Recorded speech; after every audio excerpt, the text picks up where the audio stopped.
प्यारे बच्चों, कक्षा 7 हिंदी व्याकरण अध्याय 2 में कल हमने वर्ण के भेद के बारे में पढ़ा था कि वर्ण के 2 भेद होते हैं, स्वर और व्यंजन। लास्ट टाइम हमने स्वर के बारे में डिटेल में स्टडी की थी कि किस तरह से स्वर की मात्राएं व्यंजन में शामिल होती हैं और स्वर के भी 3 भेद होते हैं। आपने इसे अच्छे से रिवाइज कर लिया होगा। आज हम पढ़ेंगे वर्ण का दूसरा भेद, व्यंजन। वे वर्ण जो स्वरों की सहायता से बोले जाएं, कि जिन वर्णों का उच्चारण बच्चों स्वर की सहायता से किया जाता है, उन्हें व्यंजन कहते हैं। और दूसरी बात क्या है कि जिनका उच्चारण करते समय हवा रुककर या रगड़ खाकर मुख से बाहर निकले, कि मुख के जो अवयव हैं, मुख के जो अंग हैं जैसे कंठ, जीवा, दांत, उनसे रगड़ खाकर या स्पर्श करके या उनसे टकराकर हवा बाहर निकलती है, उन्हें व्यंजन कहते हैं। तो आपको ये याद रखना है कि वे वर्ण जो स्वरों की सहायता से बोले जाएं, जैसे कै ध्वनि को बोलने में हमें ए स्वर की सहायता लेनी पड़ती है, तभी हम इस ध्वनि का उच्चारण कर पाते हैं। अब व्यंजन के 3 भेद होते हैं, स्पर्श व्यंजन, अंतस्थ व्यंजन, ऊष्म व्यंजन। स्पर्श नाम से जैसे पता लग रहा है बच्चों, स्पर्श करना यानी टकराना या रगड़ खाना स्पर्श करना कहलाता है। जिन व्यंजन वर्णों का उच्चारण करने पर मुंह से निकलने वाली हवा उच्चारण के स्थान से स्पर्श करती हुई निकलती है, कि बच्चों जब हम व्यंजनों का उच्चारण करते हैं तो मुख के किसी न किसी अंग से, हिस्से से हवा स्पर्श करते हुए बाहर आती है, उन्हें स्पर्श व्यंजन कहते हैं। कै से मैं तक हमारे स्पर्श व्यंजन होते हैं,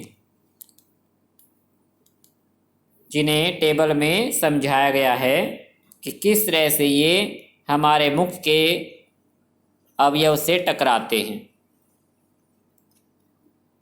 मुख के जो अवयव हैं, जिन्हें उच्चारण स्थान भी कहा जाता है, सेकंड कॉलम में हमें दिए गए हैं। ये हमें नंबर वाइज याद रखने। कंठ, तालु जीभ का पिछला हिस्सा होता है, मूर्धा आगे का हिस्सा, कि जीभ आगे 2 हिस्से होते हैं, तालु और मूर्धा। इसके बाद दांत एंड ओष्ठ यानी होठ। कि जब ये व्यंजन इन उच्चारण स्थानों से टकराकर इनकी ध्वनि मुख से बाहर आती है, इसीलिए इनको स्पर्श व्यंजन कहा गया है। कि कै, खे, गे, घेड़े ये कै वर्ग के व्यंजन कहलाते हैं, क्योंकि 5 व्यंजनों का एक समूह बनाया हुआ है, जिन्हें कै वर्ग के व्यंजन कहा गया है। इसके बाद चै, छे, जय, झ, ये चै वर्ग के व्यंजन कहलाते हैं। टे, ठे, डे, डेणे टे वर्ग के व्यंजन होते हैं। ते, थे, दे, धने ते वर्ग के व्यंजन हैं। वर्ग का मतलब बच्चों समूह से है, कि 5 व्यंजनों का समूह बनाया गया है। इन्हें भी आपको सीरीज में याद रखना है। लास्ट है पे, फे, बे, बे में पे वर्ग के व्यंजन, कि हर वर्ग का जो पहला व्यंजन है उसके आधार पर उसका नाम रखा हुआ है। अब ये व्यंजन जब हमारे कंठ से टकराकर बाहर आते हैं, इसलिए इन्हें कंठ्य प्रकार के व्यंजन कहा गया, कि इनका उच्चारण स्थान कंठ्य है। चै वर्ग के जो व्यंजन हैं, तालु जीवा का जो पिछला हिस्सा है उससे टकराकर हवा बाहर आती है, इसलिए इन्हें तालव्य कहते हैं। टे वर्ग के व्यंजन जीवा के अगले हिस्से मूर्धा से टकराते हैं, इसलिए इन्हें मूर्धन्य व्यंजन कहा गया है। तय वर्ग के व्यंजन दांत से टकराते हैं। जब हम इनकी ध्वनि उच्चारित करेंगे कि तय, थे, द, ध, न, इनका उच्चारण करने में जिह्वा हमारे दांत से टकराई, इसलिए इन्हें दंतय प्रकार के व्यंजन कहते हैं। पै वर्ग के व्यंजन ओष्ठ से टकराते हैं कि जब पै, फै, बै, भै, मै का उच्चारण हम करते हैं तो हमारे होठ आपस में मिलते हैं, इसलिए इन्हें ओष्ठ्य कहा जाता है कि इनका उच्चारण स्थान ओष्ठ्य है। तो आपको ये टेबल अच्छे से रिवाइज करनी है। सेकंड है अंतस्थ व्यंजन। इन व्यंजनों का उच्चारण स्वरों एवं व्यंजनों के बीच का सा होने के कारण इन्हें अंतस्थ व्यंजन कहते हैं। इन व्यंजनों का उच्चारण करते समय जीभ मुख के किसी भी भाग से पूरी तरह स्पर्श नहीं करती। कि बच्चों इनका उच्चारण स्वर और व्यंजन के बीच की ध्वनि है, इसलिए इन्हें अंतस्थ यानी बीच के व्यंजन कहा गया। ये 4 होते हैं, य, र, ल, व। इनका उच्चारण करते समय जिह्वा मुख के किसी भी भाग से, मुख के जो भाग हैं कंठ, दांत, ओष्ठ, इनके किसी भी भाग से पूरी तरह से स्पर्श नहीं करती। ये संख्या में 4 हैं, इनके नाम याद रखना। य, र, ल, व अंतस्थ व्यंजन कहलाते हैं। अगला ऊष्म व्यंजन। ऊष्म का अर्थ होता है ऊष्मा यानी गर्मी।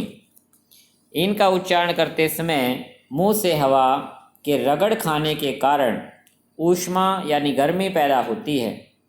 कि जब हम इनका उच्चारण करते हैं तो वायु मुख के अवयव से टकराकर ऊष्मा पैदा करती है, इसलिए इनका नाम ऊष्म व्यंजन रखा गया है। अतः इन्हें ऊष्म व्यंजन कहते हैं। ये 4 हैं, श, स, श और है। इनकी संख्या भी 4 है। तो इस तरह से बच्चों 25 से हमारे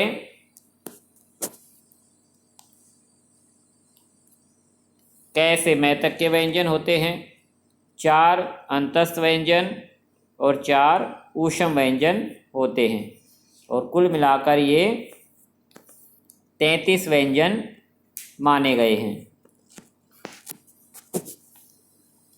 इसके बाद कुछ अन्य भेद भी हैं व्यंजन के, जैसे जो इन्हीं से मिलकर बने हैं, वो अलग से नहीं है। संयुक्त व्यंजन अक्षय, त्रय, अज्ञ और श्रय, ये 4 हमारे संयुक्त व्यंजन कहलाते हैं, क्योंकि ये 2 व्यंजनों से मिलकर बने होते हैं। जैसे अक्षय कै और शय से मिलकर बना है, त्रय तय और रै व्यंजन से मिलकर बना है, अज्ञ जय और ये व्यंजन से मिलकर बना, श्रय स और रै व्यंजन से मिलकर बना है। नेक्स्ट है द्वित्व व्यंजन। जो व्यंजन 2 समान व्यंजनों के संयोग से यानी मिलकर बनते हैं। एक समान जब व्यंजन आपस में मिलते हैं, जैसे कै और कै मिलाने से जो व्यंजन बना उसे द्वित्व व्यंजन कहा गया। पहला कै जिसमें स्वर शामिल नहीं होता, आधा कै होता है, उसके नीचे हल चिन्ह लगा हुआ है। दूसरा कै पूरा व्यंजन है, जब उनको मिलाया गया तो उन्हें द्वित्व व्यंजन कहा गया, जैसे चक्कर, शक्कर। तो ये सभी द्वित्व व्यंजन के उदाहरण हैं। संयुक्त व्यंजन में 2 अलग अलग व्यंजन मिलते हैं, जबकि द्वित्व व्यंजन में एक जैसे व्यंजन आपस में मिले होते हैं। तो आज बच्चों आपको यहाँ तक अच्छे से रिवाइज कर लेना, इस टेबल को याद रख लेना। अच्छा बच्चों, धन्यवाद।